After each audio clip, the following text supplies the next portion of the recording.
I'm Melissa Misi, and this is another episode of At Home with Child Care Group. So today I'm going to talk to you about junk food versus healthy food, fruits versus vegetables. Just depends on how old your kiddo is.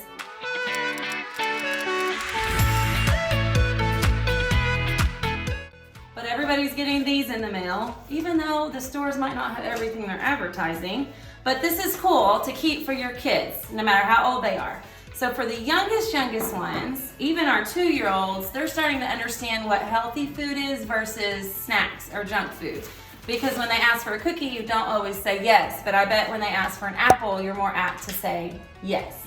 So get out your ads, you might want to save them up for a little while, and ask the kids, and you can get a piece of paper and write healthy and junk on one side. That'll be your first activity. It's just what's good for our bodies and what's not good for our bodies. So this is for the younger kids. Go in there, and for instance, we might cut out the strawberries and put it on the healthy side, and maybe they would cut out the Chips Ahoy cookies and put it on the junk food side. This is a good conversation to have about, we want to eat mostly on the healthy side, and it's okay to have special treats on the junk food side every once in a while. Something else fun is, instead of doing a piece of paper, if you have paper plates at home, and if your kiddos are a little bit older, you can do an activity that's kind of like sorting. So you might want to put fruit on one plate. You can do vegetables. You could do meat or protein. And then maybe carbs.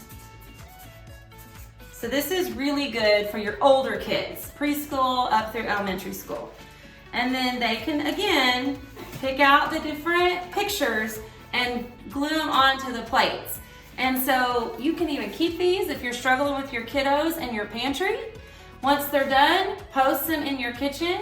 And if the kids ask for a snack, tell them they can pick an example from the fruit plate, or they can pick something from the veggie plate. And if you have a snack plate, then you can tell them, okay, you can pick something from the snack plate. But that'll be nice because it makes them feel like they're part of the decision. The other thing you can do that's super easy is if you have canned goods in your pantry right now, then you can get those out and start looking at the canned goods with your youngest pre-readers. And so this is fun because they're gonna feel like they're reading, but there are pictures to indicate what's on here. So these are carrots. So you could talk about the C and the A and talk about the letters they see in the pictures, and then ask them which side of the paper or which plate would carrots go to. Because they need to understand veggies come in all forms. So they can come out of a can or a frozen bag.